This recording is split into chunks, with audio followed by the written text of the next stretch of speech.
अस्सलाम वालेकुम बुजुर्गों, दोस्तों और साथी नाज़रीन। इस हफ्ते के फ़िक्र नज़र प्रोग्राम में आपका इस्तकबाल है। हिंदुस्तान बदल रहा है।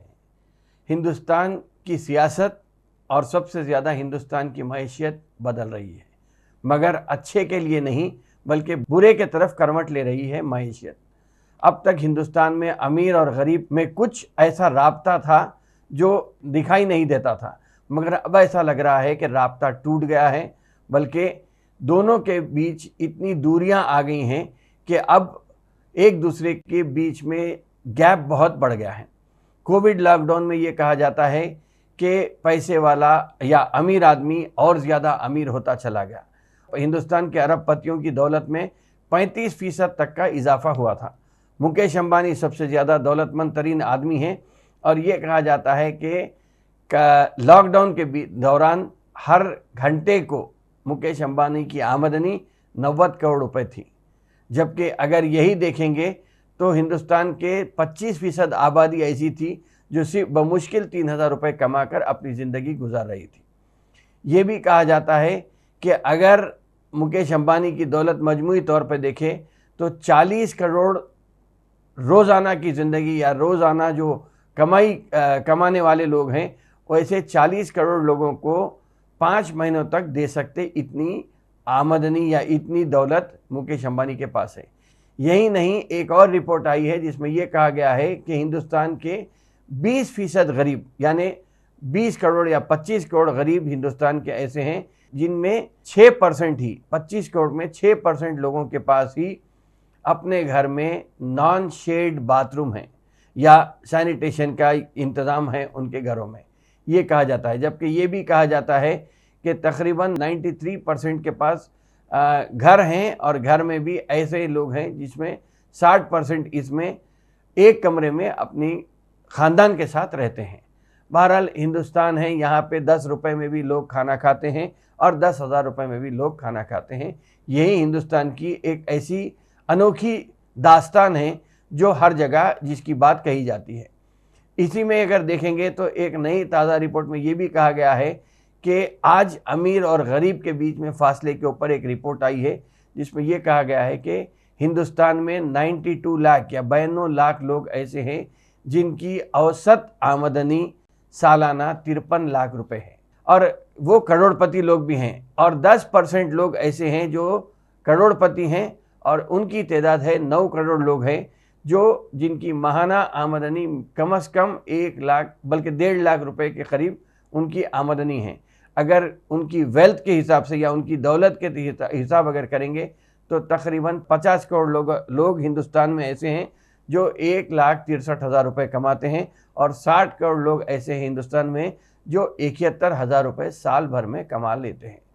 1% लोग ऐसे हैं जो करोड़ों की, जो अरबपतियों की बात हो रही हिंदुस्तान में, उसमें 1% लोग ऐसे हैं जो मुल्क के 40% दौलत का हिस्सा अपने पास रखते हैं।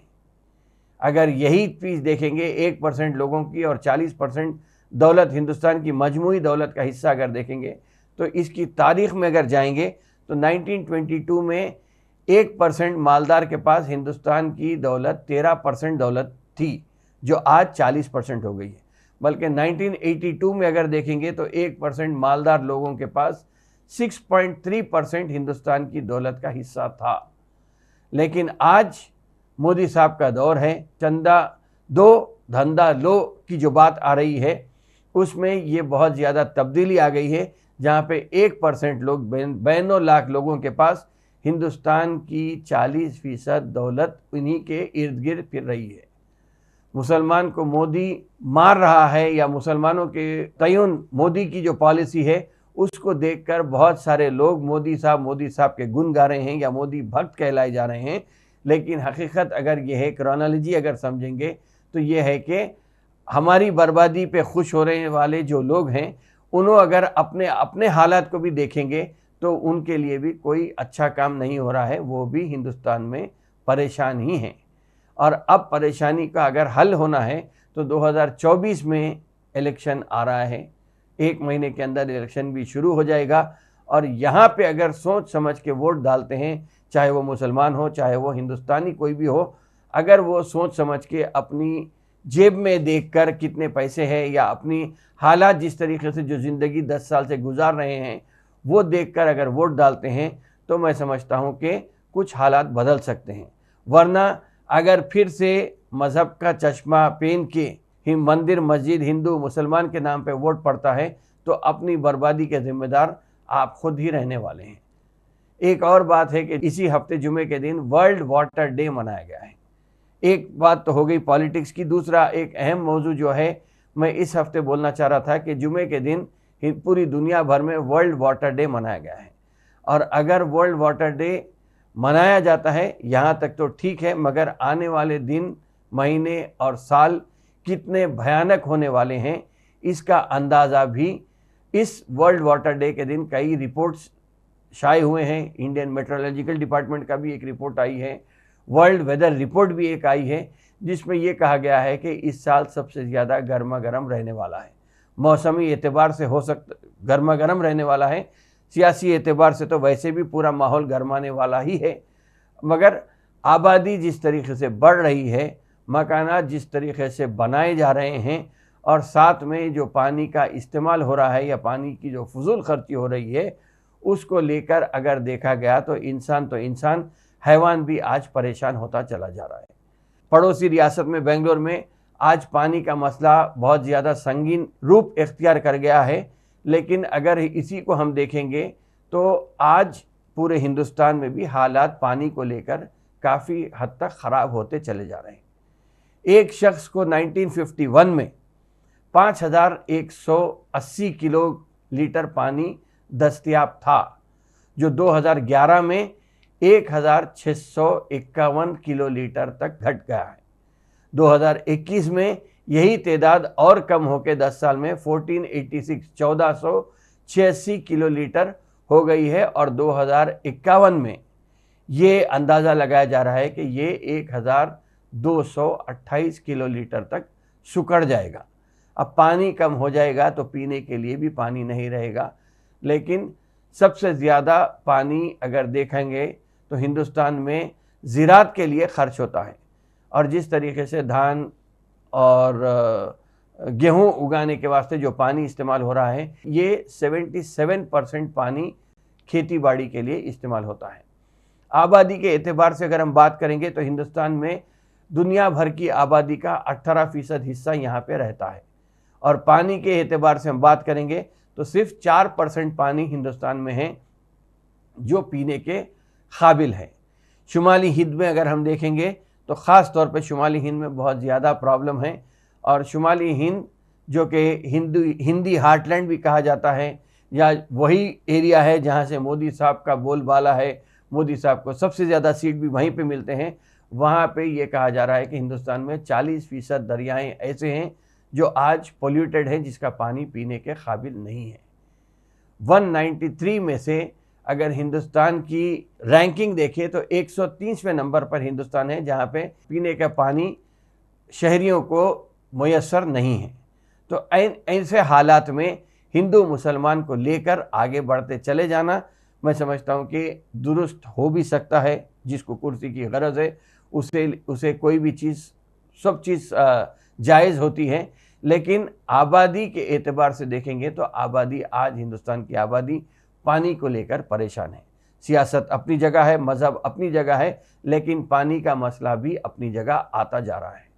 इसके अलावा जो हिंदुस्तान में अमीर और गरीब के बीच में जो गैप आ रहा है उसको लेकर ये कहा जा रहा है कि अब वो वक्त दूर नहीं है जब गरीब अमीरों के घर पे हमला करेंगे और उनके पास अगर पानी है तो भी छीन लेंगे, दौलत है तो भी छीनने की कोशिश करेंगे।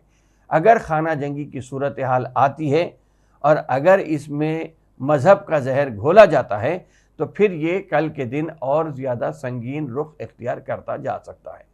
तो ऐसे मसले में मैं समझता हूँ कि जो भी हुक्मरान होता है, जो भी वोट डालने वाला होता है, वो कम अज़ कम सही हुक्मरान के इंतखाब के लिए बाहर निकल के अपनी वोट की शरह तादाद बढ़ाइए और अच्छे नुमाइंदे को लीडर के तौर पे चूज़ करिए, वरना फिर यही होगा कि हिंदू मुसलमान के नाम पे लड़ाया जाएगा, अमीर गरीब का गैप बढ़ते चले जाएगा और पीने के लिए जब पानी नहीं रहेगा पूरी तरीके से हिंदुस्तान के हालात बेकाबू हो जाएंगे। तो इसे बदलना अगर है तो फिर वोट डालिए। मैं बात को ख़त्म करने से पहले फिर यही बात पे इसरार कर रहा हूँ कि वोट का इस्तेमाल कीजिए।